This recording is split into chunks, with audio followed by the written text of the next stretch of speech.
Hot Cocoa Hearts by Susanne Nelson. Chapter 5. The Secret Santa mystery deepened on Wednesday afternoon, before my least favorite class, Phi Ed. Jez and I walked into the locker room to change into the horrifyingly ugly gym pants and tees we were forced to wear each week. Then we both stopped short. On the bench in front of my locker was a small box wrapped in a cute zombie paper and tied with a hot pink ribbon. The tag had my name on it. "I'll say this is for your Secret Santa," Jez said, admiring the package. "Whoever it is has your tastes down pat." My heart hammered as I opened the present. When I lifted the lid on the box, inside was a mug with an illustrated, sulking elf on the front. Her thick black bangs hung over one eye, and there was a broken black heart on her red turtleneck. A note taped to the mug read, "An emo elf, just for you." "It's perfect!" I didn't even try to hide the surprise in my voice. Jez nodded. "That Moby face is so you." She peered at my face, then dropped her mouth in mock shock. "Somebody call 911!" she hollered over the lockers. "Em smiling. From a Christmas present." "Yes, I like the gift," I huffed, tucking the mug carefully into my messenger bag. "But it's frustrating. There's this person out there who knows so much about me, and I have no idea who she is." I paused, blushing. "Or he is." "Yeah, what will you do if it's a boy?" Jez asked, tying her running shoes. "I mean, it's like you two already have a connection. Your souls speak to each other." I was about to roll my eyes at her when my cell phone buzzed with an incoming text message. My heart somersaulted as I read. "Hey, Em. Got your number from Lyra. Was late today, so missed you in homeroom. Are you around at lunch? Can we talk about pics for the CD?" "It's from Sawyer!" I said, my voice rising in a jubilant swoop. That sounded dangerously close to a cheerleader-ish squeal. Jez ribbed me. I waved a dismissive hand in her face, ignoring her. "He wants to talk with me at lunch, about the CD cover." "This could be a banner day," Jez said. "Think about it. A perfect Secret Santa gift, and Sawyer texting you? Your relationship with him just reached a whole new level." I scoffed. "I don't have a relationship with Sawyer. Yet," Jez reminded me. The bell rang, and we headed for the door to the gym. But for the rest of class, my thoughts bounced back and forth between the cute pouty elf mug and Sawyer. Whenever I thought of either one, I smiled. I felt a heart-thrilling, toe-tingling anticipation. It was the kind of feeling that usually meant something wonderful was about to happen. Sitting side by side with Sawyer in the cafeteria was so perfect I could barely breathe with the electrifying shivers shooting up and down my spine. Our shoulders were almost brushing, and I could smell the spiciness of his hair gel. "This should only take a sec," I said as we waited for my tablet to pull up all the photo files. "It's all good," Sawyer said, tucking a beautiful purpled strand of hair behind his ear. Forget the camera. That was a view I could stare at all day long. "Okay," I said as the pictures popped up in a grid on the screen. "I wasn't sure exactly what you were looking for, but you mentioned dark, punk, so I tried a couple different things." Sawyer swiped his finger across the screen, studying each craggy, ice-coated tree, each wind-blown wreath. I'd manipulated the exposures in most of the pictures to create a haunted feel. "Whoa, this one's twisted." He nodded in appreciation at a plastic Rudolph yard ornament that I'd made look skeletonized. "I didn't know you had such a dark side." "You have no idea," I joked, trying to play the compliment off coolly while my cheeks flushed. Most of the time I use Photoshop, but with this one I manipulated the negative by hand, just for fun. My mom has this vintage camera that still uses 35mm film rolls. She taught me how to use it and develop pictures in an actual dark room. "Huh." He nodded, but had a slightly glazed look in his eyes that made it seem like he was losing interest. "I never take pictures. I've never seen the point of reliving the past. Life's all about the present, you know?" "Oh, sure." I acted like I got that, even though the idea of not having pictures of friends and family from the past seemed like such a sad loss. "There's so much more you can do with pictures, though, don't you think? Create a story within a picture, add something that wasn't there before, change the feeling." I stopped talking when I saw his eyes suddenly freeze on the screen. He burst out laughing. This one. He pointed. It was a photo of a tantruming toddler in a Santa's hat, stomping on a present. It was one of the photos I'd taken at the mall last week. This one's perfect. It captures everything we want to say in this album. Really? My spirits lifted. So what if the photo he'd picked wasn't one of the ones I'd taken specifically for him? Mom was always telling me that was what happened with her customers, too. She said they always bought prints of her least favorite photos. So what is it you're trying to say? I asked Sawyer. In the album, I mean. Didn't I tell you already? His amber eyes settled on mine, and the air rushed out of my lungs. We've titled it Bah Humbug. It's an anti-Christmas album. He motioned to Gabe and the other band members, who were sitting a few feet away, eating. We want to speak out against the deception of the holiday, all the hoax of it all. That's unbelievable. I stared at him. I feel the same way. That's why I took that picture. Because I get so tired of people pretending it's a season of joy when really it's a bunch of misery. I hear that, he said empathetically, and there was a spark of enthusiasm in his eyes that hadn't been there up until now. And the mall is the worst. That jingling music is torture. And the people, all wearing tight smiles while underneath they're wishing they could just get the holiday season over with. The people who work there must be crazy, or desperate. How else could they put up with the charade? Yeah, I managed weakly, my stomach twisting uneasily. I know what you mean. Of course, some of them might not have a choice. He stared at me like I said the world was flat. Everybody has a choice. Nobody just forces somebody into doing something he doesn't believe in. Wanna bet? I quipped. My parents can. It's obvious why, he said. They're probably complete conformists. He glanced at me, seemingly waiting for agreement, so I nodded quickly. Of course, he was right to think that, after all. He'd probably seen the Holly Jolly House. My parents are freebird types. They're not much into rules. I don't suppose they'd consider adopting? He smiled. That bad, huh? Not all the time, but this time of year especially. How come? For the first time since we'd started talking, he looked so sincerely interested that my heart tripped with hope. Sawyer Cade wanted to know about me. It was enough to make me dizzy with happiness. But I had to be careful. My eyes flicked over to where Alex was sitting with his friends. I'd managed to avoid telling Sawyer about working at the mall so far, and I wanted to keep it that way.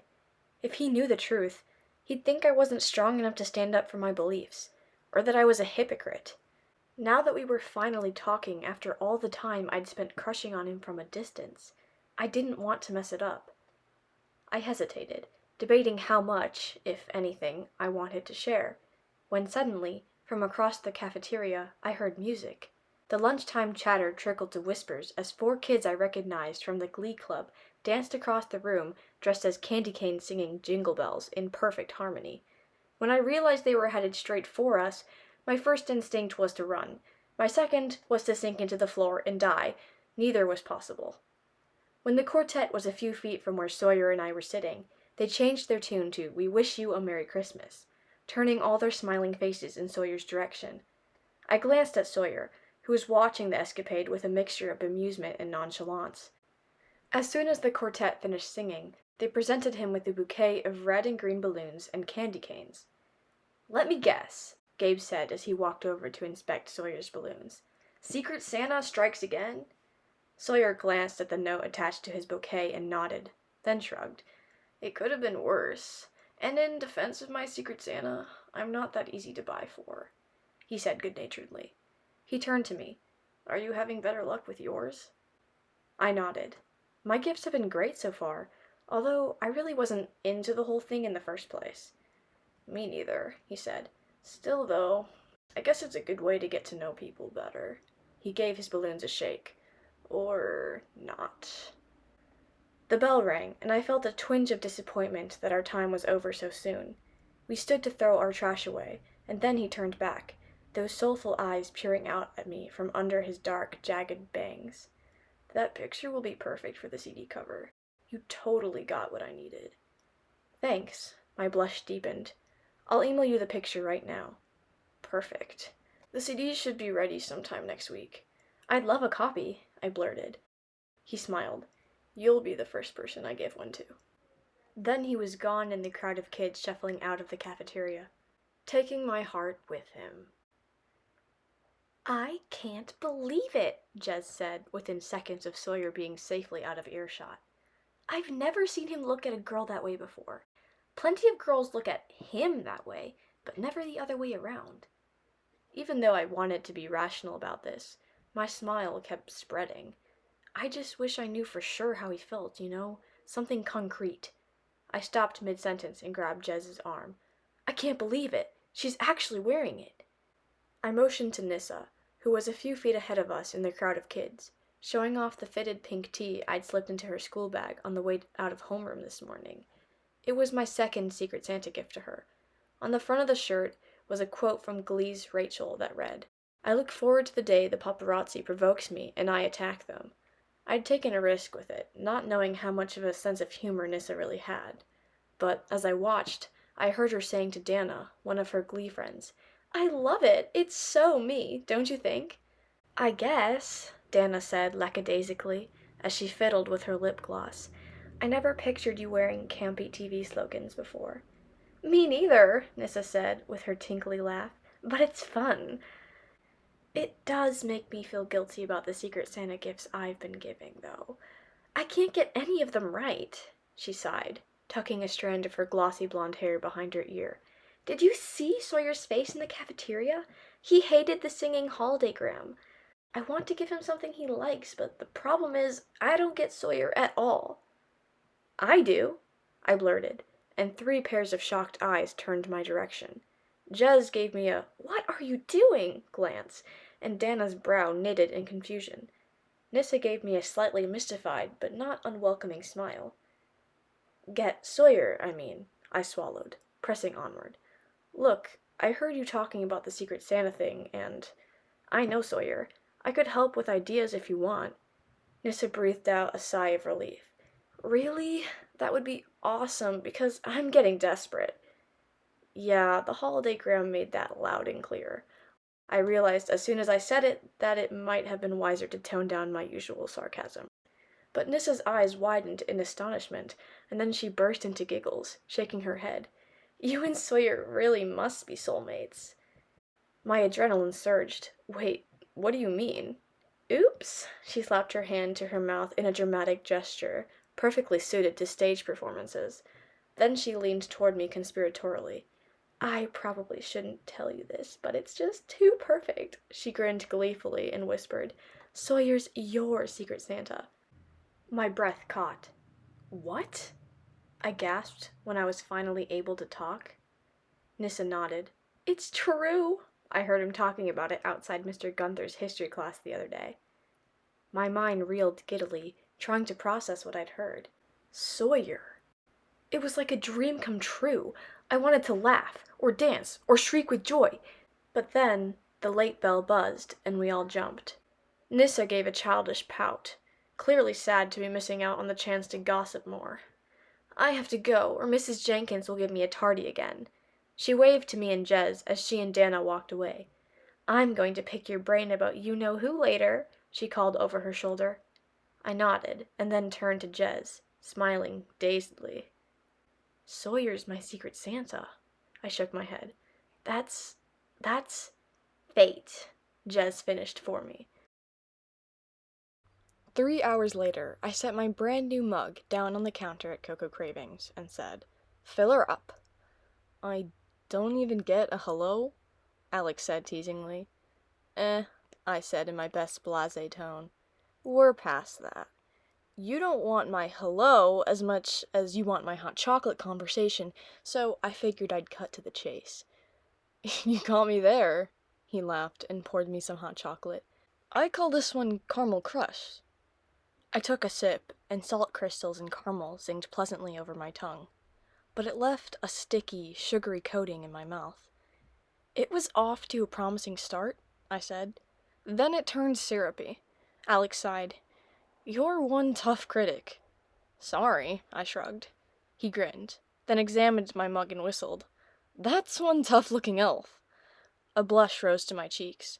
It was a second Secret Santa gift. I got it today. I waited a beat for dramatic effect before adding, from Sawyer. Alex's eyes widened momentarily. So that's what's behind your good mood. I thought maybe you stole all the toys from the Who's down in Whoville on your way here or something. I shook my head. I'll get my Grinch on another day. His laugh was delayed in coming, and it sounded forced. He turned to rinse out my mug at the sink behind the counter. That's big news.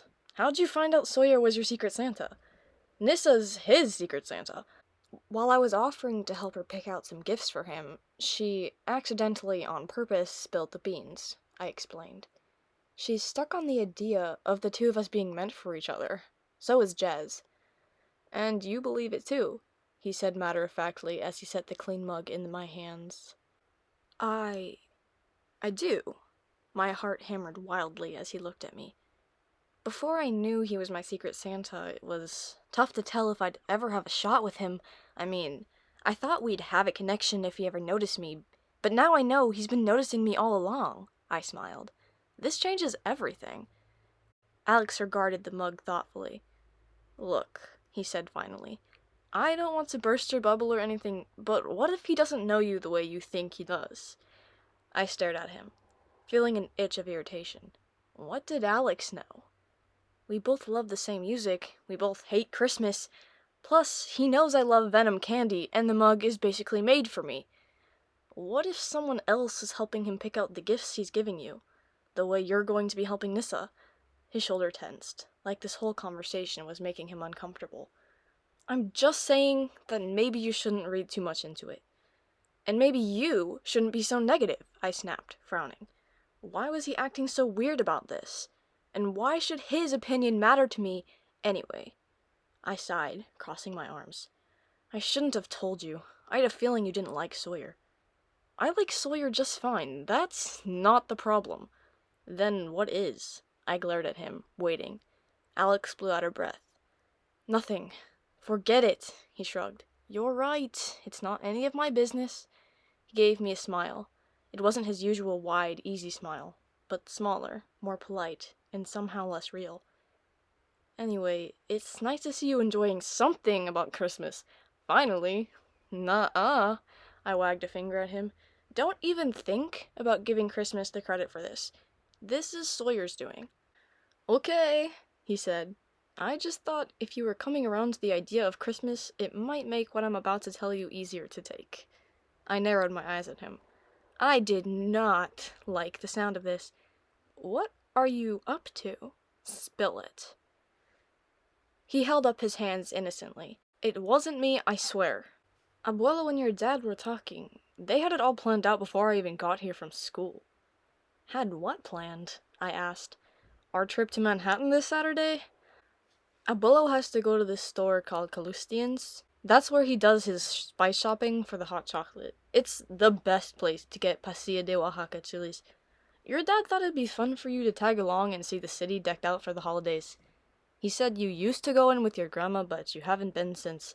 I can't believe this, I interrupted, wincing at the mention of Grandma. What, are you all conspiring against me now? Alex laughed. Not conspiring, more like gently coaxing. Huh, I rolled my eyes and glanced toward the North Pole Wonderland, where I could see my dad looking in our direction and smiling. What happens if I refuse to go? Your dad said that might happen, in which case you'd have to work a double shift at North Pole Wonderland. Alex's eyes twinkled, and I sighed in annoyance. He was enjoying this way too much. Oh, and there'd be a bonus. Free photo for every customer posing with Emery the Elf. My head dropped to the countertop as I groaned. Fine, I muttered into the granite. I'll go. But I still don't see what you are all hoping to prove. Alex grinned. That you're not as much of a Scrooge as you think you are. End of chapter 5.